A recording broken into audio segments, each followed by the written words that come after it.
അപ്പോൾ ഇതാണ് നമ്മുടെ ബനാന മാംഗോ. ഫസ്റ്റ് ടൈമാണ് ഇവിടെയുള്ള എനിക്കൊന്ന് എല്ലാവരും ടേസ്റ്റ് ചെയ്യുന്നത്. ഞാനും മാമനും മാത്രമേ നേരത്തെ ടേസ്റ്റ് ചെയ്തിട്ടുള്ളൂ. അപ്പം ഇതിൻ്റെ ഞാൻ നേരത്തെ വീഡിയോ പറഞ്ഞ പോലെ ഇതിൻ്റെ ഭംഗി തന്നെയാണ് അല്ലേ, അതിൻ്റെ ഷേപ്പും നമുക്ക് ഒരു ടേബിൾ ഫ്രൂട്ടായിട്ട് അടിപൊളിയായിട്ട് എല്ലാവർക്കും നമുക്കൊന്ന് ഗിഫ്റ്റ് ചെയ്യാനൊക്കെ പറ്റിയൊരു മാങ്ങ തന്നെയാണ്. ടേസ്റ്റ് എങ്ങനെയുണ്ടെന്ന് നോക്കാം. ഇത് ഞാൻ കവർ ഇട്ടുകൊണ്ടാണെന്നൊന്നും എനിക്കറിയില്ല, വളരെ ഒരു പാടോ കാര്യങ്ങളോ ഒന്നും ഇല്ലാതെ തന്നെ കെട്ടി. നമുക്കിതൊന്ന് ടേസ്റ്റ് ചെയ്ത് എല്ലാവരുടെയും അഭിപ്രായം അറിയാം. അതിൻ്റെ അകഭാഗത്തെ കളറ്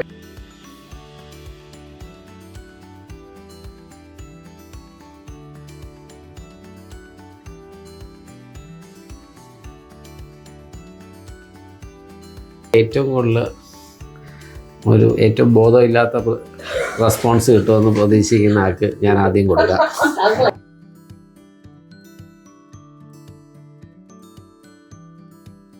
കാര്യമായിട്ട് എടുക്കണ്ട. സ്വീറ്റാണ്. നാംഡോക് മൈ കഴിച്ചിട്ടുണ്ട്, അതും ഇതുമായിട്ടൊന്ന് പറഞ്ഞിട്ട്. നാംഡോക് മൈ ഭയങ്കര മധുരമായിരുന്നു.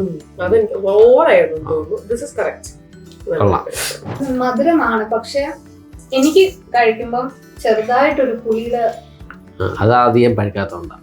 ആക്ച്വലി കുറച്ചുകൂടെ പഴുത്ത് കഴിഞ്ഞാൽ പൂർണ്ണമായിട്ടും മധുരം മാത്രമായിരിക്കും. ആ പുളി ഇഷ്ടമുള്ള കുറേ പേരുണ്ട്, പക്ഷെ ആ പുളി വന്നത് ഒരു 2 ദിവസം കൂടി ഇരുന്നെങ്കിൽ ആ ഫുള്ള് ആ മധുരം മാത്രമായിരുന്നു. ഞാൻ അതും കഴിച്ചു. പക്ഷേ ആ പുളി ടെക്സ്ചർ ഇഷ്ടമുള്ളവരാണെങ്കിൽ അത്രയും പഴുക്കുന്നതിന് മുന്നേ എടുക്കുക. കാരണം അത്രയും പഴുത്ത് കഴിഞ്ഞാൽ വെറും മധുരം, ഒരു പ്ലെയിൻ മധുരമാകുന്നത്. ഇപ്പോൾ കുറച്ചൊരു ഫ്ലേവറും ചെറിയൊരു പുളിയൊക്കെയുള്ള ഇതുണ്ട്. വലിയ പ്രതീക്ഷയൊന്നുമില്ല, എന്നാലും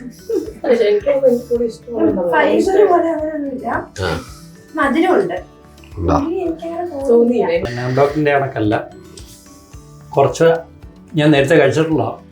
ഇതിന്റെ ഒരു ഗുണം എന്ന് പറഞ്ഞു കഴിഞ്ഞാൽ മറ്റേ നമ്മൾ വായിലോട്ടിട്ട് കാട്ടി നല്ല മണോ, കുറച്ചുകൂടെ ഒരു മാങ്ങ തിന്നുന്ന ഒരു ഇതാണ്. മറ്റേത് ഇങ്ങനെ ഒരു എന്തോ ഒരു അലുവ കഴിക്കുന്ന.